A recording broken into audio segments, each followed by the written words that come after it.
Okay, this is the lecture for Tuesday, December 2nd. I talked on Monday about how we can have two different types of x-intercepts.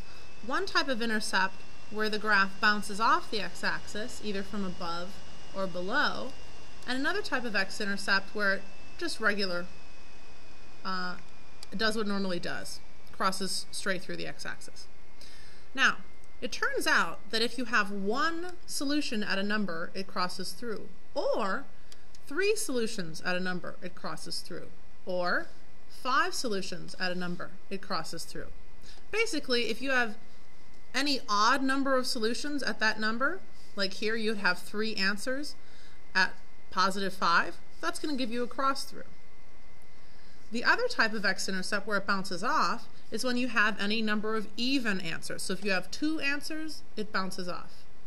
Like here, at -3, we have 2 answers at -3. Or if we have 4 answers at that number, it bounces off. Or 6. So any even number of answers, so here if the factor is raised to a 2 or a 4 or a 6 or an 8, then you're going to have this type of x-intercept.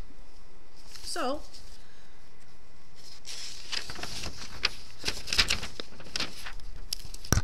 you can see here what I did in this example all written out is I factored the polynomial, and then you can see I have 1, 2, 3 solutions. You're supposed to have 3 solutions if you have a third-degree polynomial. The first one gives you 1 answer at 0, and then these 2, if you set each one equal to 0, you'd have 2 answers where x equals 3. So you have a single answer, you'll see that the graph crosses through just regularly, but if you have 2 answers, it bounces off. Now, how did I know the graph started up here and ended down here? Well, I looked at the leading term. The leading term is -2x to the third. This is an odd-powered polynomial, which means that this is going to behave just like a line with a negative slope, because -2 is the number in front. Negatively sloping lines start high on the left and end up low on the right. So that's how I knew this polynomial that was a third degree did the same thing.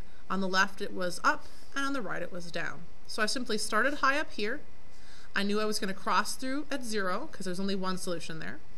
I knew I was going to have to bounce off at 3, so I turned around, came back, I bounced off at 3, and then I eventually ended up going down on the right.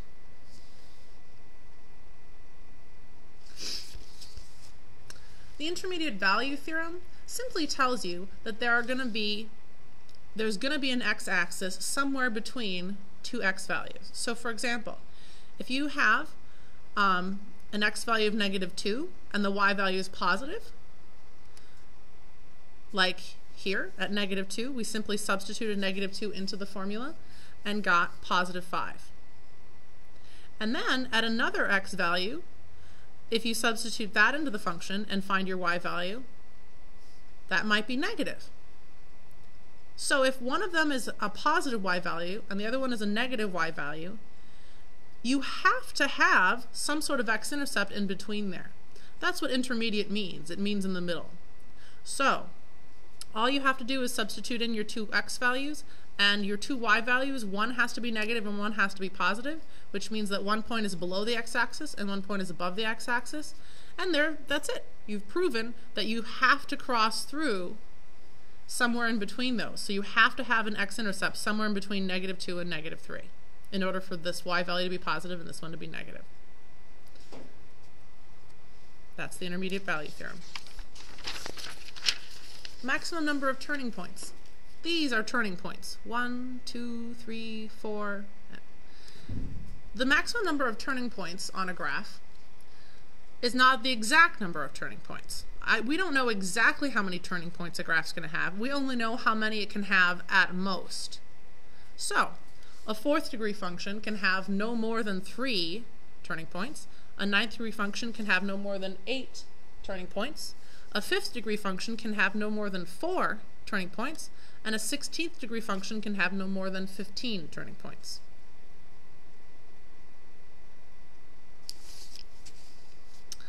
Now the last 2 examples is kind of putting a lot of things all together. Looking at left and right hand behavior, factoring so that we can look at the x-intercepts, finding y-intercepts, and then finally just graphing the whole thing by hand. So they want you to try to kind of get a sense for what the graph is doing and sketch it without using your graphing calculator. Now the first step is to think about what the graph is doing on the left and the right. Now, since this is 1x to the third, this is an odd degree power. So, just like a line, which is an odd degree power because that's x to the first, we can look at the number in front and think, hey, that's positive. So this graph is going to behave on the ends like a positively sloping line. Positively sloping lines start low on the left and end high on the right. Left down, right up. Then, if you have a polynomial, to find the x-intercepts, we can factor that, set the parts equal to 0, and solve. Now, since I have only one answer at 3, I know that that x-intercept, at that point, the graph will cross through the x-axis there. And if I know I have x squared equals 0, that's basically like saying x times x equals 0. So if I